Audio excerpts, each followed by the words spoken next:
Yang penting sekarang laporannya udah selesai, donasi udah tersalurkan, sisanya kita tinggal bikin laporan akuntan publik. Udah, kita lihat tanggal 22 juga apakah donatur mencabut gugatan atau tidak. Kita bikin berita acara ya di atas tadi kita menyampaikan yang pertama-tama sesuai dengan beberapa kali rapat pembinaan yang dilakukan oleh Kemensos pada yayasan terkait pelanggaran pengumpulan uang donasi tersebut. Dan yang kedua, berita acara yang kita sebutkan itu kenapa alasannya disalurkan kepada korban NTT, korban erupsi Lewatogi di NTT ya. Terus yang ketiga, ada beberapa poin saya lupa ya. Selain itu mungkin oh ya tadi ini apa namanya laporan pertanggungjawaban semuanya gitu. Dan ini sisa satu kita bawa lagi, kita mau bawa ke donatur gitu. Jadi salinan itu untuk donatur. Tadi kita sudah sampaikan juga kepada pihak Kemensos bahwa setelah ini kita akan ke donatur, dan apakah laporan ini sudah sesuai dengan isi gugatan donatur, apakah mereka nanti mau mencabut gugatannya atau tidak, ya kita kembalikan pada penasihat hukum donatur. Itu aja sih. Respon Kemensos gimana? Ya? Respon Kemensos? Respon Kemensos yang pasti sebagai regulator normatif aja. Dari pihak beliau menyampaikan kalau kedepannya ingin melakukan pengumpulan uang lagi agar sesuai aturan, supaya tidak ada polemik lagi ke depannya. Mas Giri, tadi kan pas datang menyinggung perihal biaya perjalanan ke sana itu di luar dari uang donasi. Oh ya. Itu mungkin bisa dijelaskan. Ya, jadi dalam laporan pertanggungjawaban ada beberapa lembar lagi tadi kita bawa. Itu laporan keuangan yang saya susun berdasarkan uang dari Bank Densu yang kita gunakan untuk pembelian tiket pesawat, hotel dari tanggal 5 sampai tanggal 10 tuh, dari mulai Labuan Bajo sampai Maumere. Kemudian juga untuk sewa truk ya, untuk sewa truk. Jadi untuk akomodasi barangnya itu kita juga sewa truknya menggunakan uang itu. Jadi pure 1,3 kita belanjain barang aja. Tapi yakin sih setelah laporan Kemensos ini tidak bakal ada arah atau masalah itu? Kalau keyakinan itu ya pasti kita dari sisi kita pasti yakin. Tapi namanya hak kewajiban itu kan pasti ada. Setiap pihak-pihak juga boleh mendalilkan kalau memang merasa dirugikan atau seperti apa, itu silakan aja. Tapi yang kita lakukan sudah sesuai dengan regulasi, dan kita juga udah memenuhi kewajiban-kewajiban kita sebagai yayasan. Kan donasi ini untuk pengobatannya, dan pada akhirnya memang harus dialokasikan untuk korban bencana. Pihak Kemensos sendiri menyikapinya seperti apa? Dari sisi Kemensos hanya menaungi dalam struktur hukum aja sih gitu kan, bahwa memang pihak Kemensos sudah mengetahui dalam pengumpulan uangnya juga merupakan satu pelanggaran undang-undang PUB ya kan, yang kemudian kita juga berkali-kali sudah sampaikan dalam pembinaan. Kita sudah memberikan surat pada Mas Agus tanggal 30 Oktober, surat kedua tanggal 6 November, kemudian mereka tetap tidak mau berobat kan. Kemudian tanggal 15 November kita adakan mediasi pertama, mereka nggak datang, gagal. Mediasi kedua itu sekitar tanggal 26 November kalau nggak salah, itu kan dari pihak yayasan walk out, sehingga kita tidak menemukan satu kesepakatan apapun, yang pada akhirnya setelah kita tutup buku yayasan di 31 Desember 2024, kemudian ada pergantian badan pengurus, ya kita sampaikan bahwa rencana badan pengurus yang baru ya mengalihkan kepada penerima manfaat lain. Itu aja. Tidak ada mungkin Kemensos. Tidak ada aturan yang kita langgar. Gitu. Mas Giri, ini kan donasi di itu sudah selesai, dan sekarang ada laporan-laporan yang mungkin akan Mas Giri hadapi.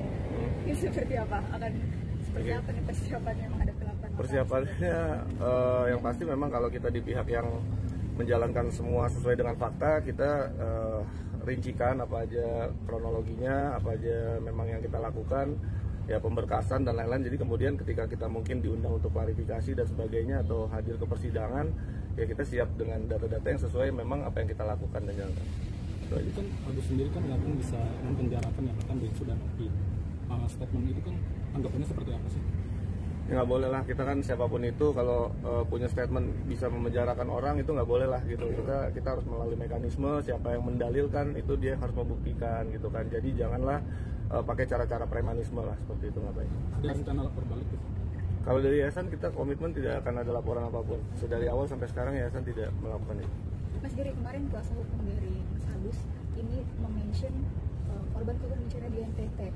Mereka bilang mau melaporkan korban-korban di NTT karena menerima bantuan donasi. Mungkin respon dari kamera, Mas. Oke, aku belum lihat, cuman memang kalau demikian seperti itu, ya itu secara etika moral gimana ya, udah korban pengungsi mau dilaporin lagi gitu, mau ditambah-tambahin lagi, janganlah bikin narasi ke arah situ gitu kan, bahwa mereka itu berhak menerima bantuan dan mereka itu jauh dari ibu kota, nggak banyak bantuan kemanusiaan yang sampai ke mereka, itu aja sih. Mungkin dari semua kemarin kan yang soal Agus dia memang benar yakin gitu kan untuk memenjarakan Mas Geri, Bang Densu, dan itu apakah sudah ada konfirmasi juga nggak ke Bang Densu atau Mbak Novi untuk berbicara tentang laporan Agus tersebut yang mereka itu yakin akan memenjarakan? Ya kalau keyakinan mereka ya itu kita hargain keyakinan mereka, tapi kalau dari sisi kita apapun itu kita siap mengklarifikasi aja sih, kita nggak ada masalah tentang itu. Cuman memang tadi kan kalau cara-caranya mungkin disebutkan dia ingin memenjarakan begini-begini, yang bisa memenjarakan orang itu bukan kita, bukan orang sipil, tapi ada prosesnya, ada orang-orang, ada aparat penegak hukum yang memang bisa berwenang. Dari awal intinya siapa itu, artinya proses hukum belum selesai, uang donasi sudah dialihkan ke NTT. Nah, benar nggak sih kabarnya Novi awalnya tetap tidak setuju karena menunggu proses hukum selesai baru uang akan dialihkan ke NTT? Jadi ini tuh dari awal memang ya, kalau boleh saya deskripsikan ya asumsi saya, memang dari awal memang badan pengurus yang lama yang menginginkan hal ini untuk NTT. Kemudian pada saat pelaksanaannya itu kan menjadi dinamika sendiri ya, karena entah dari seperti mereka ingin tapi tidak berani melaksanakan seperti apa, akhirnya kita tentukan rapat, berubahlah badan pengurus, dan badan pengurus yang baru kita semua komit berjalan. Jadi ini bukan ujuk-ujuk, kita nggak bisa merencanakan sesuatu itu ujuk-ujuk. Dan kita juga udah jelaskan di berita acara bahwa dari tanggal 21 Desember kita udah kirim relawan dan perwakilan yayasan untuk ke NTT untuk survei. Untuk ke Kemensos sendiri hari ini Bang Densu memang nggak bisa hadir atau? Itu bukan kewenangan saya, nanti tanya ke abang aja, ke Bang Densu. Tapi yang pasti memang ini kewajiban kita sebagai yayasan untuk ke Kemensos. Mungkin pegangan abang secara hukum apa ada landasan untuk mengalihkan uang itu ke NTT? Apa mungkin ada tidak melanggar hukum? Dengan dari awal donasi untuk Agus, tapi lo di kemudian hari dialihkan ke yang membutuhkan yang lain, bukan Agus. Apa pegangan hukumnya? Pegangan hukumnya depan. Oke, pegangan hukumnya gini ya. Jadi dalam pembinaan yang kita lakukan bersama Kemensos itu kita sudah jelaskan mekanisme pengumpulan uangnya, yang dimana pengumpulan uang menggunakan rekening pribadi itu sesuai undang-undang PUB itu nggak boleh, gitu. Jadi ini kita dapat berkat diskresi dari Kemensos bahwa hal ini bisa kita salurkan langsung ke penerima manfaat lain, itu kita bersyukur aja gitu kan. Yang penting tadi laporan pertanggungjawabannya rinci, jelas, dan bisa dipertanggungjawabkan, itu aja sih. Mas, mungkin sedikit ya, mungkin ada story sindiran atau diduga yang mungkin mengarahnya ke Densu atau ke Mas Geri dari Tenopi yang dengan caption kudeta, mungkin tanggapannya seperti apa? Kudeta apa nih? Nah itu seolah-olah kudeta, menduganya. Ya nggak ada lah, itu nggak benar. Jadi dalam mekanisme saya jadi ketua yayasan itu ada mekanismenya dalam internal gitu kan, dan itu nggak mungkin 1-2 orang di dalam yayasan itu nggak terlibat, tuh nggak mungkin gitu kan. Apalagi badan pengurus yang lama, yang pasti mereka semua mengetahui dan terlibat, itu aja. Kita untuk komunikasi dengan Novi Kelihatannya seperti apa? Ya jadi memang begini ya, komunikasi dengan Tenovi sebagai individu memang ya saya katakan memang saat ini kurang baik gitu kan, karena bisa teman-teman lihat sendiri banyak beredar di medsos narasi yang kian menyudutkan bagi kami yang berangkat ke NTT, seolah-olah banyak isu-isu gitu kan. Nah itu akan saya jelaskan. Mungkin secara isu itu benar, yang saya sampaikan juga saat saya pulang dari NTT, saya sampaikan itu benar. Mungkin tentang uang itu apakah ditahan ataukah diminta balik itu juga benar gitu kan. Kalau memang teman-teman mau lihat pun saya juga siap, saya punya semua datanya di handphone gitu. Jadi sebetulnya saya nggak mau arah ke situ, karena kenapa? Karena pada akhirnya uang donasi ini beres gitu kan. Memang itu sempat menjadi masalah dan kemudian kita langsung tangani dengan cepat, kemudian akhirnya semua tersalurkan dan kita belanjakan lalu selesai. Jadi itu aja sih kalau poin saya, yang penting ini urusan donasi selesai dan laporan pertanggungjawaban juga selesai. Sisa satu lagi, kita laporan keuangan sejak tahun 2024 itu ya menggunakan akuntan publik. Itu aja sih. Kira apa yang akhirnya membuat Teknopi ini sepertinya kecewa, marah, dan ya itu sempat ditahan juga, sempat uang tidak bisa keluar. Mungkin apa sih yang menjadi landasan pembicaraan kalian sendiri? Ya kalau landasan itu juga saya bingung gitu kan. Kemudian sekarang beredar bahwa saya tidak menjalankan SOP kan gitu ya. Gitu. Jadi bahwa gini, kita bisa lihat yayasan ini berjalan dari tahun 2024 dan tahun sebelumnya itu menggunakan single token gitu, dan itu udah umum biasa di badan pengurus, di mana token itu diberikan kepada salah satu rekening, dan rekening itu yang belanja gitu kan. Bahkan pada terakhir ya, kalau mungkin teman-teman lihat ada dana yayasan untuk pembelian kendaraan misalkan, itu dari yayasan kirim ke bendahara pribadi, bendahara kirim ke sekretaris kirim ke dealer. Itu nggak mungkin lah, nggak tahu kalau badan pengurus yang lama seperti itu gitu. Jadi itu menurut saya hanya alasan, dan triggernya apa kita nggak tahu. Yang pasti pada saat itu ada kabar bahwa ada berita duka dari Bang AL, kemudian ada marah-marah dari Pak Irjen gitu kan, dan itu mungkin salah satu beberapa faktor yang mempengaruhi itu gitu kan, dan itu memang iya ada gitu, dan itu nggak bisa dipungkiri dan memang terjadi. Apakah memang ini dari pihak-pihak sekitar Teknopi yang membuat akhirnya Teknopi kayak beda pandangan lagi, beda pendapat lagi, artinya tadinya awalnya setuju, pada akhirnya tidak setuju? Ya mungkin seperti itu.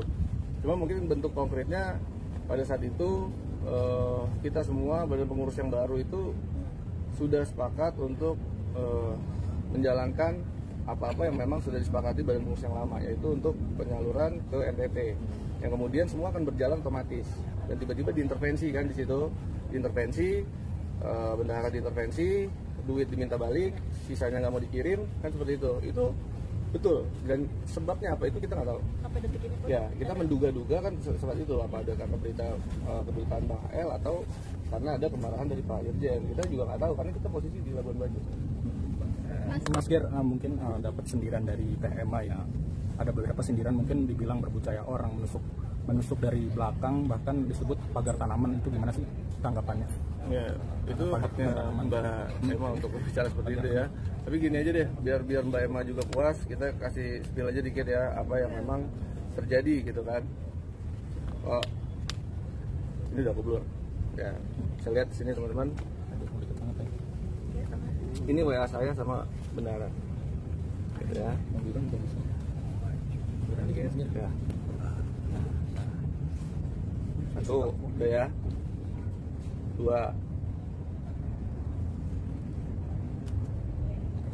Oke. 3. Nah, di sini bisa dilihat sendiri ada intervensi gitu kan. Tapi poin saya bukan itu, dan saya tadi nggak mau bahas tentang itu. Kemudian kan digoreng-goreng, kalau kita nggak klarifikasi akan jadi satu kebenaran yang keluar dari fakta, itu aja.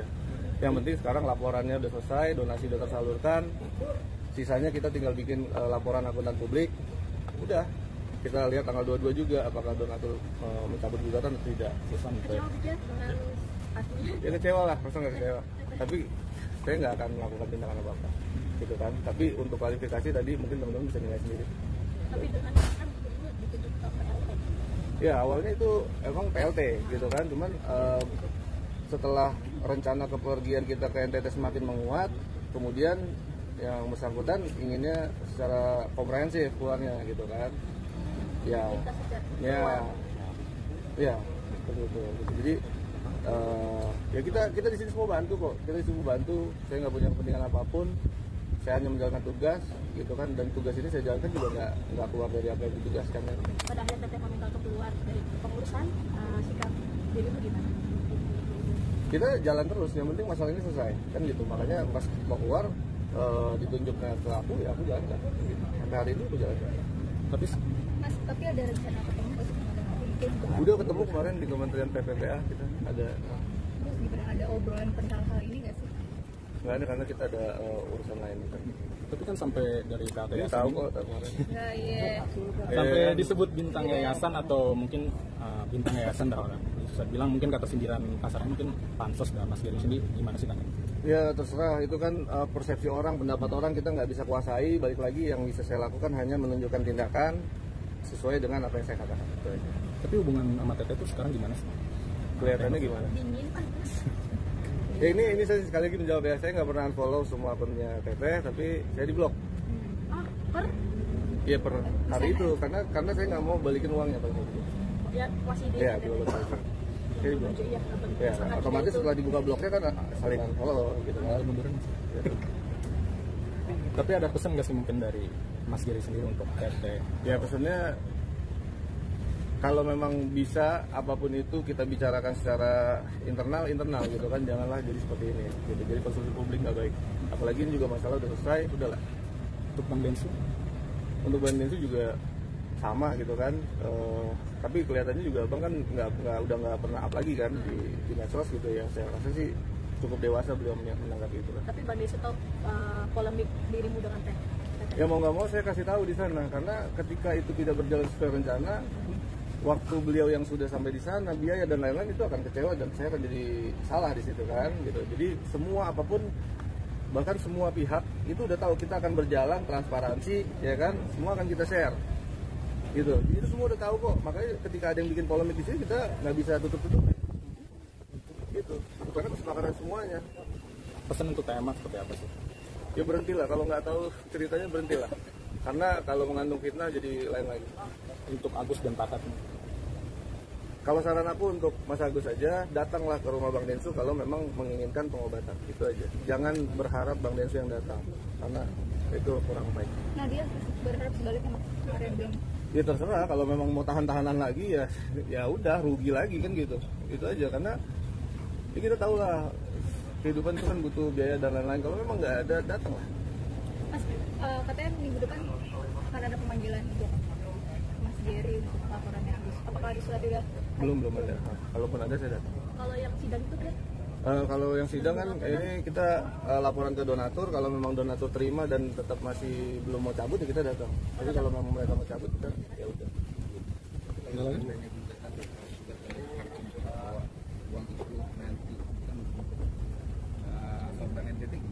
Kamera Mas Giri. Ya itu kan kalau memang putusan pengadilan seperti itu ya udah kita ikutin gitu kan.